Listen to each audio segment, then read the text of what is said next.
एक एक्ट्रेस खतरनाक करतब करते हुए अचानक करीब 100 मीटर की ऊंचाई से गिरने लगती है। आखिरी पल में वो बेबी हाथी के सिर पर बंधे स्कार्फ को पकड़ लेती है, लेकिन हालत इतनी नाजुक होती है कि वो किसी भी समय नीचे गिर सकती है। नीचे खड़े लोग डर के मारे कांप रहे होते हैं, सबकी सांसें अटक जाती हैं। लेकिन शो को और रोमांचक बनाने के लिए क्रूर मालिक पहले ही सेफ्टी नेट हटवा देता है। कुछ ही देर में स्कार्फ उसका वजन सह नहीं पाता और फट जाता है और एक्ट्रेस सीधा नीचे गिरने लगती है। तभी एक आदमी तेजी से रस्सी उसकी तरफ फेंकता है। लिसा वक्त रहते उसे पकड़ लेती है और रस्सी के सहारे धीरे धीरे नीचे आकर सुरक्षित बच जाती है। लेकिन ऊपर प्लेटफॉर्म पर खड़ा छोटा हाथी अब असली मुसीबत में फंस चुका होता है। वो एक मासूम बच्चे की तरह छटपटाता है, लेकिन ऊपर चढ़ नहीं पाता। ताकत खत्म होने लगती है तो वो बेबस होकर अपनी माँ को पुकारता है। दूसरी तरफ उसकी माँ पिंजरे में कैद होती है और उसकी आवाज सुनकर वो भी लाचार होकर दहाड़ती है। आखिरकार छोटा हाथी खुद को संभाल नहीं पाता और प्लेटफॉर्म से नीचे गिर जाता है। तभी एक चमत्कार होता है। वो अपने बड़े बड़े कान फड़फड़ाता है और उड़ने लगता है। ये देखकर सब लोग हैरान रह जाते हैं। अब उड़ना सीख चुका वो छोटा हाथी सर्कस से बाहर निकल जाता है और अपनी माँ की तलाश में निकल पड़ता है। असल में क्रूर मालिक उसकी माँ को समंदर के बीच बने एक खतरनाक जेल द्वीप पर बेच दिया होता है। अपनी माँ के लिए तड़पता हुआ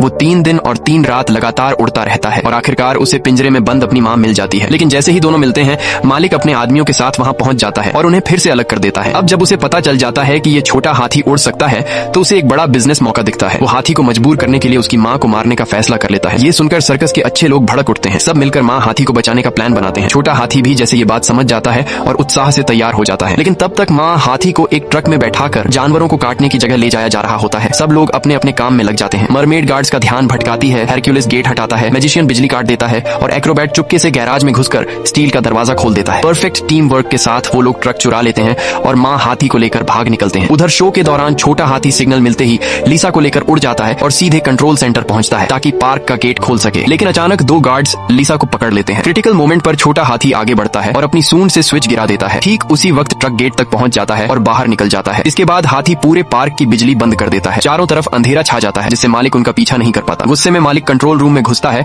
और बिजली चालू करने की कोशिश करता है, लेकिन जल्दीबाजी में तारों से छेड़छाड़ कर देता है जिससे शॉर्ट सर्किट हो जाता है और पूरा अम्यूजमेंट पार्क आग की चपेट में आ जाता है। इस अफरा तफरी में छोटा हाथी अपने दोस्तों के साथ वहां से निकल जाता है। वो सब मिलकर तय जगह पर पहुंचते हैं और आखिरकार माँ और बच्चा फिर से मिल जाते हैं। सबकी मदद से वो दोनों हाथियों के झुंड में लौट जाते हैं और आखिरकार उन्हें मिलती है एक आजाद और खुशहाल जिंदगी। दोस्तों, आपको सबसे ज्यादा कौन सा जानवर पसंद है? कमेंट में जरूर बताना।